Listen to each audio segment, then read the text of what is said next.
The presenting sponsor for OnEducation is Classcraft.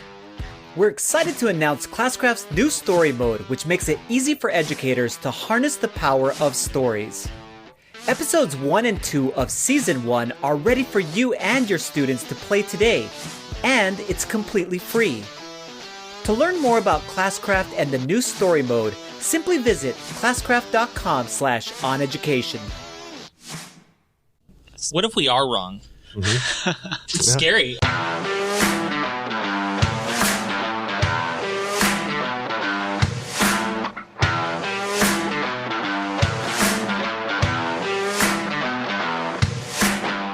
All right, we are here with Cory Klinge. Cory is the Director of Technology for Richfield Public Schools in Minnesota. Welcome to the show. Thank you. I appreciate it. Cory, we've actually known you for a long time. I think for me, my connection to you was always, I attended tons of your sessions, formerly when this was the TIES conference. Mm-hmm. And then eventually I was attending sessions that you were giving at other conferences like Schoology Next. And you had previously worked at different school districts in different positions. I think one of them probably at some point similar to what I'm doing right now, kind of instructional coach, tech integration. Yep. So what has this new position been like as far as being a director now of technology, and then kind of your transition even from where you were at before and then now here? Yeah, I'll just nuance that with the fact that if I was ever at a point at which I was innovative or cutting edge, you've far surpassed me since then. So nice job. You guys are cutting edge. That's a big compliment. You've left me behind. No, I would say so that change ultimately from classroom teacher to technology integrationist, and that integration job when I was in River Falls, Wisconsin, still was more of a technical side piece. In fact, I even had some technical oversight, and I did the iPad management and some of the more technical pieces. But I also had instructional coach duties, and then I spent some time in Eden Prairie where it was more of a coordinator position, where we were expected to have kind of a lens and an expertise over quality instruction overall, MTSS with multi-tier support system work, PLC, mentoring, et cetera. And so that those experiences have allowed me to position myself or to be in a place at which I could feel comfortable applying for a director of technology job. And what was lacking, I guess you would say, is some of the technical pieces still, so there's been a lot of learning in terms of learning about infrastructure and closets and racks and stacks. The actual technical stuff. Yeah. It's interesting. It's because it's complicated. We interviewed someone about a year and a half ago who was talking about like one-to-one implementation and how, the way that people write about it on Twitter and wherever and in blogs makes it sound like it's something that you snap your fingers and bam, one-to-one. Right. And I went through a one-to-one implementation, and we actually had to delay it a whole year because we realized after we had signed the deal with Apple to buy, we're talking like 800, it was a private school, so one school, but still 800 iPads or something like that, about 300 MacBooks, and we didn't have the bandwidth. Sure. We realized that we had to literally upgrade our entire network infrastructure before we could do anything. Yeah. Or everything just wouldn't work. It's incredibly complicated, right? Yeah. There's a number of things that make it complicated. Yes. I mean, obviously the technical components and pieces, I'm fortunate to be able to have a couple network administrators that are very good in that space, and they've been patient, and they've been very focused on helping me build my own capacity. But I also think that beyond the technical pieces are the policy pieces that are so complicated. I mean, the one that I was given as an example for anyone I'm talking to that does a similar job is how difficult it was and still is for me to navigate E-rate. So E-rate is a vehicle by which to get federal funding to bring infrastructure up to what would be considered a minimal quality to deliver instructional technology in learning spaces. And that E-rate process and the vehicles by which you apply and get funding is very complicated, is very time intensive, requires, we actually work with a consultant. And so that piece, so there's a positive and negative of that. One, it's kind of complicated. And two, the positive is that has allowed a lot of our districts to get to a place, and schools to get to a place where they can do digital learning. So it's been a wonderful program, and it was just renewed, thankfully, which is good. But just that is very foreign from teaching 11th graders American history, which I was doing 5 years ago. Yes. So it's a very different deal. Yeah, completely different type of job. I mean, a completely different type of job. So talking about one-to-one implementation and just digital learning at your current location, it's something that you guys are working towards, right? Yes. In your district. What is that process? I mean, as far as like Mike's saying, it's complicated. So where are you at as far as in the process? And for those people listening out there and they're thinking about doing something like this or taking this on, what are some of the advice that you would give them? Well, it kind of depends what role you play. I would say as a classroom teacher, I'm sure the three of us in whatever role we played, we were the type of person that was trying to be innovative in our classroom and would nag and bother anyone that would help us get to that point. So if you're a classroom teacher, it's like you influence your own locus of control. So if you're a classroom teacher, you can influence how innovative you are in a classroom. You can, potentially get grants and things of that nature. But at the district level, I think it's making sure that you're as collaborative as possible with your school board, with your superintendent, with your committees that are and your teaching and learning department, and et cetera, to get on the same page. We in Richfield, we were able to complete a strategic planning cycle of 5 years that's coming to an end this year. And the primary emphasis in technology was creating access. So we've been able to bring access to digital learning opportunities to our students. And now it's what's next. Now it's, all right, how do we write this next strategic plan so that we're positioning ourselves to prepare our students to enter into a technology ubiquitous world?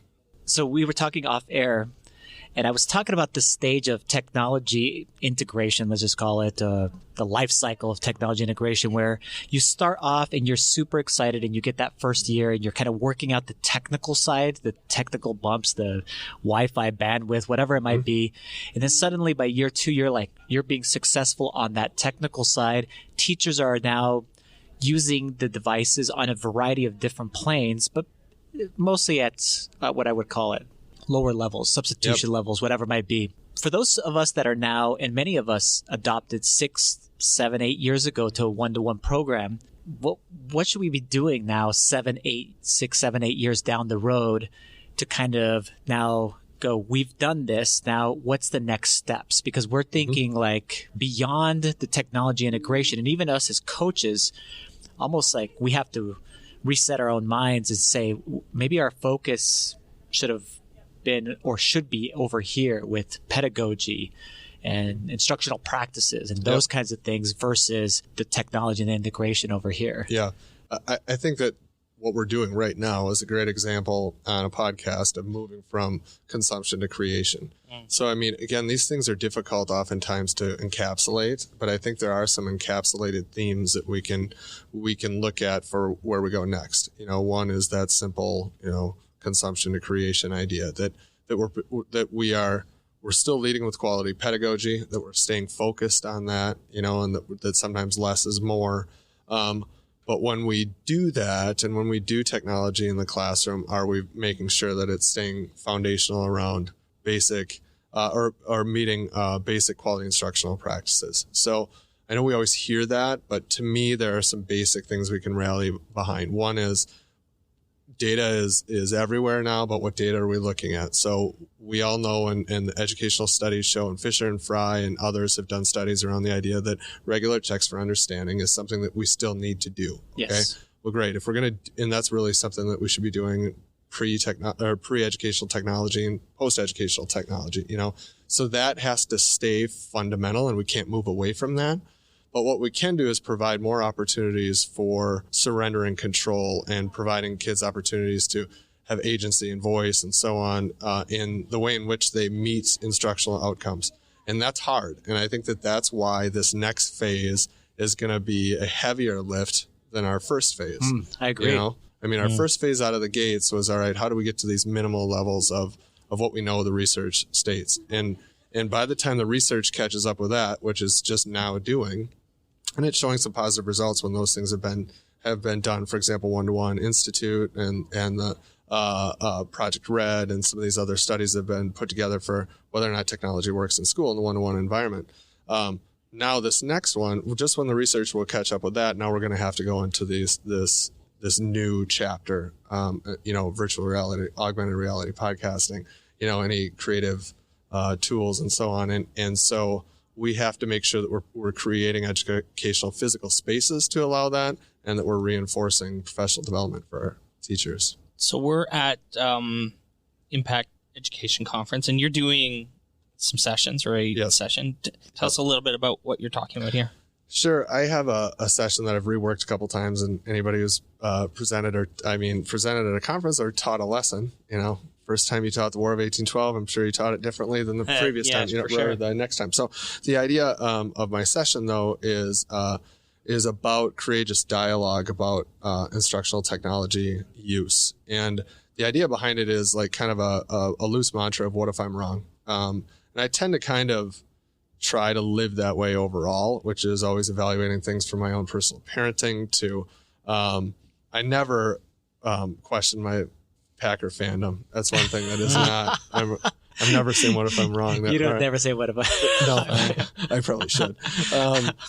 But the idea being that whether you're an educational leader or a classroom teacher, what are you doing on a regular basis to evaluate not only what you're doing, and one of the things is we tend to in this, and I loved we had a keynote this morning at Impact, and the acronym of VUCA came out, and just that idea of volatility and the idea that things are just constantly changing. So there is kind of a pressure to what's next, but also what we're currently doing in our instructional practices. Are we evaluating it, reevaluating it, and making sure that it's current best practice? So that's the idea behind the session.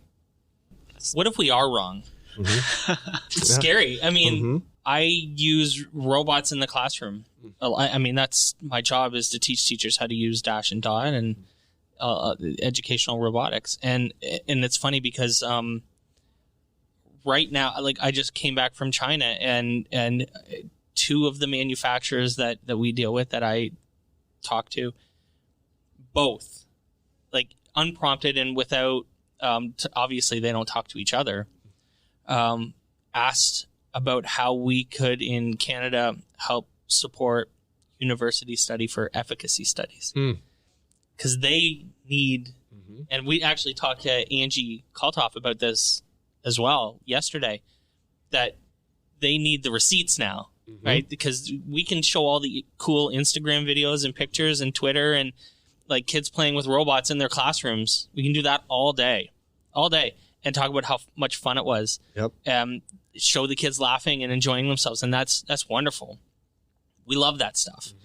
We share the hell out of that stuff. As a company, it's good for us to sell robots, but we need to start talking like next level conversations about like that this is actually working. So it's almost a fear, right? That we need to start knowing what this is actually doing. We need the proof. Well, right, and the anxiety is fueled by, in that sense, from a corporate side where they ask that question. But the media now, Star Tribune and here in Minneapolis just put out an article a month ago that was asking questions about whether or not some of our one-to-one programs around the metro that are more high profile and high dollars, are they working? Technology levies are something right now that are almost universal. Not everyone's able to pass them, unfortunately, but these levies then create a vehicle by which to bring in funding, and then that money is used for human capital, and as well as or in the form of employees as well as stuff. And so the idea behind efficacy, I think, now is something we want to get ahead of. There are some great startups out there that Learn Platform, for example, is one that I've just been looking at that's interesting in terms of, not to shout out to them, but just the idea behind how can we collect information and the right information to determine if there is that efficacy and if it is leading to positive results. But I will nuance that with, and again, per the question, what is it that we're trying to measure, right? So if we're only trying to measure how they perform on Minnesota State assessments or how they perform on their NWA MAP score, I got to tell you, when when I was in school, I don't know how I would have performed on those. And I even, maybe by the time I was in high school and I was like, I want to go to college. And so I started to try and actually, apply myself a little bit. And this was in the 80s and 90s when, you could get into a state school without getting a 30 on your ACT. But the idea behind the fact that I enjoyed school though, and I enjoyed friends and I enjoyed teacher relationships and I enjoyed athletics and those types of things. And so if we only set our metric at whether or not kids are improving on test scores, and that's what we're using, then I feel like we're in a world of hurt, because that is not what, for me, that's not what got me to school every day. And we actually, in Wabasha, previous school district that I was at, when we presented initially to the school board, that was the question, how is this going to improve? They specifically didn't say student learning. They said test scores. And it was great that the principal at the time looked at me and looked at things and says, I don't think it's going to improve the test scores. Actually, to be honest with you, what it could and will improve if we're doing this right is the ability for students to do these things. And he started just like 5 C's, like be able to connect to global communities. In the end, student learning is going to be elevated if we do it the right way. Right. Will that result in higher test scores? Probably not. I mean, it's hard to make that direct correlation between a device to the thing unless that device is spitting out MCA quiz, it's all the time. Right. 100% teach to the test, and you're just focused on those specific standards and outcomes. It's horrible. I mean, that would be, the most horrible use of the device. But it's good that people do stand up. And I honestly wasn't expecting that question. It was a great question, and it was even a better response to just be honest with it and say, no, that's actually not something you can expect to happen. I do think it's why, when we say, you ask the question, what if we're wrong? I do think that a point at which that I don't ever want to lose touch on, especially as we enter a new strategic cycle in our district, we just went 1-to-1. We're now 2 years into 1-to-1. I do think in the next 5 to 10 years that will be looked at. And I do think that there's some merit to that as long as it's nuanced properly. All right. We don't necessarily, I don't want to move away from universal technology access. I just am not sure. Project Red has some information on this, but I'm not 100% sure if that's where we will need to be or want to be 5 to 10 years from now. I think it may be more about diverse opportunities. And for example, if you're interested in podcasting, do you have access to quality podcasting tools? Now, we know we can do that from a tablet, and do a pretty good job of it, right? But are you interested in computer animated drawing? Great. Well, do you have industry standard CAD programs, screens, et cetera, in your school to be able to do those, So I do, especially in districts where they're a little more strapped, will they choose to put their eggs in the basket of 1-to-1, or no, we want to get this technology that's in a place in which our kids are preparing for the workforce that they're entering, the life or the world that they're entering, because we all know that they have a screen in their pocket, so that is one of those things that I think will be interesting to watch. Super interesting. Cory, if people want to connect with you, learn more about you, talk to you, engage with you, where can they do that? Sure. Primarily, I prefer Twitter. So at Mr. Klinge, so MrKlinge is the easiest and best. And I'd love to follow. And if you follow me, and as long as you're not, most vendors I'll choose, but as long as you're not certain vendors, I'm going to follow you back. If you're coming from the educational world, I want to hear what you have to say too. No. Awesome. Cory Klinge, thank you. Yeah, you bet. Thank you, guys. Thanks for listening to OnEducation. My name is Glen Irvin. My co-host is Mike Washburn. OnEducation is part of the On Podcast Media Network. You can listen to this show and many others by great educators like Monica Burns, Mike Matera, Tisha Richmond, and many more by visiting onpodcastmedia.com. Want to get in touch with us? Check out our website at oneducationpodcast.com. You can tweet us at OnEducationPod. Mike is at Mr. Washburn on Twitter, and I can be found on Twitter at IrvSpanish. You can find us on Facebook by visiting facebook.com/OnEducationPod. We're also on Instagram at OnEducationPod. If you're enjoying the show and think others would too, we would be thrilled if you shared it with them. Please leave us a rating or review in Apple Podcasts or the Google Play Store. When you leave a rating, it gives our rankings a boost. This helps others discover the show. We want to thank our presenting sponsor, Classcraft, for supporting us. Check out classcraft.com/oneducation to learn more about them. Thanks as always for listening. Stay awesome and see you soon.